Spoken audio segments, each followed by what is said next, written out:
Hey guys, welcome back to the channel. Today I will be comparing the iPhone SE second generation, the new iPhone SE, versus the iPhone 7, the iPhone 8, and the iPhone 11 to see what the battery is like in comparison to these devices. If you're looking to upgrade from an iPhone 7 or an iPhone 8 to an iPhone SE, is it worth it in terms of performance, battery, and everything else in between?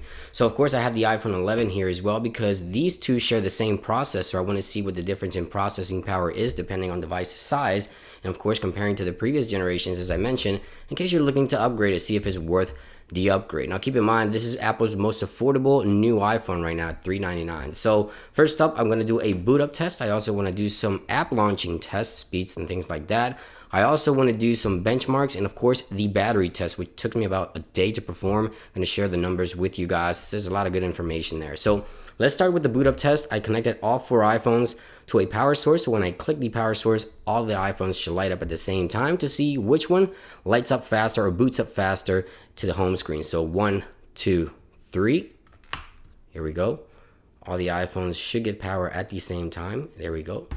Let's see which one boots up faster. iPhone 8 right away falling behind. iPhone SE was the first one to light up. iPhone 11 and then iPhone 7. Let's see which one gets to the home screen first. iPhone 8 actually got to the home screen first, even though it did react slower. Then followed by the iPhone 7, iPhone SE2, and iPhone 11. Kind of surprising results there. So let's go ahead and start with some app loading times test. Of course, the quicker you load your applications, the quicker you get through your tasks, and this will help save time over time, of course. Now, before we get to that, all of these devices are running the latest iOS as of the filming of this video, 13.4.1, and all the settings are identical. Wi-Fi, Bluetooth, everything is identical. So we're going to go ahead and load these 4 games on these 4 iPhones to see which one loads the game faster at a count of 3. So 1, 2, 3.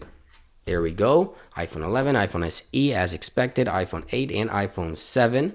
So iPhone 11 seems to be getting done faster. Well, actually, iPhone SE and iPhone 11 pretty much identical, and iPhone 8 and iPhone 7 pretty much identical as well. Now, let's go ahead and take a look at some of the benchmark numbers. You see that the iPhone SE performed pretty much identical on that loading test. And the difference here is that the iPhone SE actually has 1 gig less of RAM, which is quite impressive. We have, right there it is, 2.88. We have 375 here, 193, 196. So 2, 2, 3, and 4. And as expected, the iPhone 11 did perform slightly quicker, but the iPhone SE was not too far behind at all. So it looks like in terms of performance, iPhone SE is up there. And of course, it really outperformed the iPhone 8 and iPhone 7 as well. Now, before we do get to some of the battery tests that I want to share with you guys, also one thing to note, we did run a benchmark earlier today.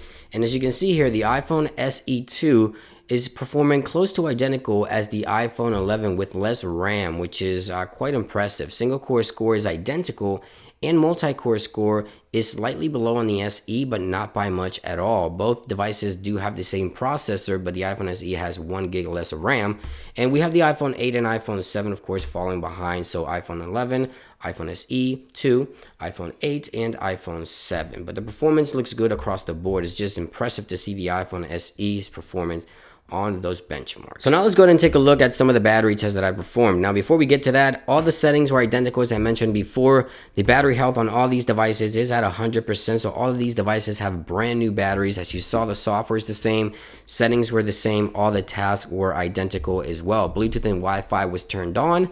The brightness was up to 60%. In all the same tasks. So let's go ahead and take a look at the battery test here. From left to right, iPhone 7, iPhone 8, iPhone SE2, and iPhone 11 on the far right. Now, for 2 hours, we did video. So we watched videos for 2 hours. Then we transitioned over for another 2 hours listening to music. For about an hour and a half, we did multitasking. So we opened applications, closed, browsed the web, and things like that. And for the final thing, we did a control center with some music. And the first device to die was the iPhone 8 with 8 hours and 25 minutes of on-screen time, followed by the iPhone 7 with 8 hours and 30 minutes. So the iPhone SE outperforming those two with 10 hours straight of on-screen time, and of course the iPhone 11 with 12 hours and 20 minutes outperforming every single other device because it's a larger device. But nonetheless, in the battery department, the iPhone SE did last about an hour and a half to 2 more than iPhone 8 and iPhone 7. Again, all the same settings, same task. The iPhone SE definitely outperforming in the battery department. So I hope you guys enjoy the video. Let me know what you think. Let me know if you want to see more videos like this one. Thank you for watching, and I'll see you real soon. Peace.